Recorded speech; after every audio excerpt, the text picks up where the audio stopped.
ایمان کو تازہ رکھنے کے لیے نماز ہے۔ دن میں 5 مرتبہ اپنے مصروفیات سے نکلو۔ صبح کی نیند بڑی سہانی ہوتی ہے، اسے توڑ کر اٹھو، اور اٹھو اللہ کے حضور میں حاضر ہو، کھڑے ہو جاؤ، وضو کرو، کھڑے ہو جاؤ، نماز پڑھو، اللہ سے اپنا عہد جو ہے تازہ کرو۔ ایاک نعبد و ایاک نستعین، اللہ تعالیٰ کے ساتھ اپنے اس عہد کو دوبارہ استوار کرو، تازہ کرو۔ بڑا پیارا شعر ہے حفیظ جالندری کا کہ سرکشی نے کر دیے دھندلے نقوش بندگی، آؤ سجدے میں گریں لوح جبیں تازہ کریں۔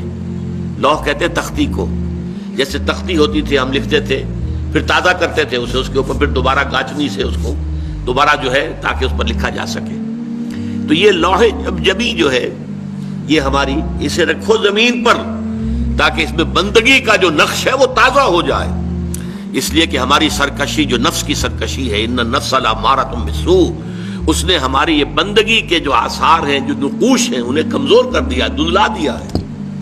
تو نماز ایک ستون ہے، اور یہ جان لیجئے کہ اسلامی معاشرے کے اندر اس کی تنظیم، اس کی آرگنائزیشن کے لیے یہ یوں سمجھیے رکن رکین ہے، یہ عمود ہے، یہ سب سے بڑا جو ہے بنیاد ہے۔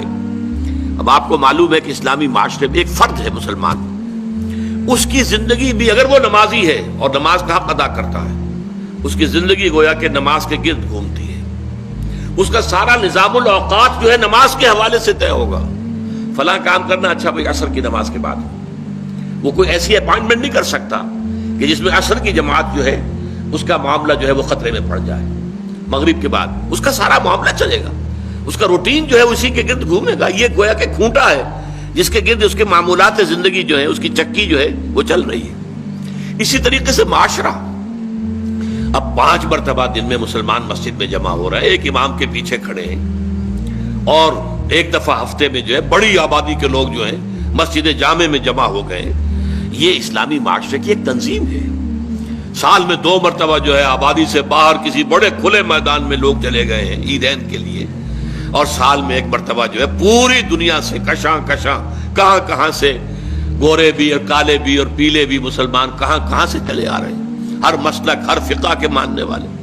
یہ ایک تنظیم ہے جو نماز کے گرد اور حج کے گرد ہو رہی ہے، اور یہ نماز جو ہے در حقیقت بندے کا تعلق اللہ کے ساتھ استوار کرنے کا سب سے بڑا ذریعہ ہے، اس لیے کہ ہمارے معمولات جو ہیں وہ ہمیں اللہ سے غافل کر دیتے ہیں، ہم گم ہو کر رہ جاتے ہیں۔ وہ بڑا پیارا شعر ہے اقبال کا، کافر کی یہ پہچان کہ آفاق میں گم ہے، مومن کی یہ پہچان کہ گم اس میں ہے آفاق۔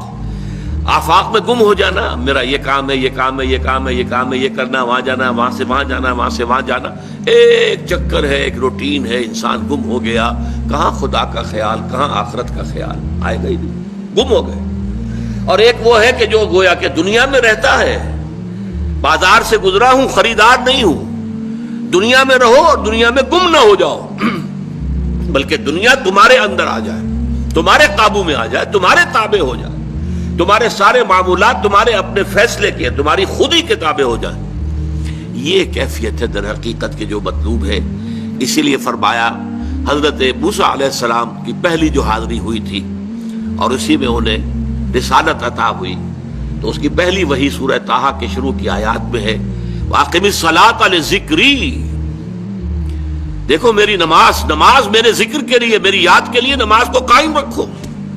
الصلاۃ عماد الدین، حضور فرما رہے ہیں یہ دین کا ستون ہے، اس دین کی عمارت اس پر کھڑی ہوئی۔ جیسا کہ میں نے عرض کیا، ہمارے شخصی بھی معاملات اور معمولات اس کے گرد گھومے، اور ہماری اجتماعیت جو ہے، ہمارا معاشرہ اور ہماری ملی تنظیم جو ہے، اس کی بنیاد بھی ہے۔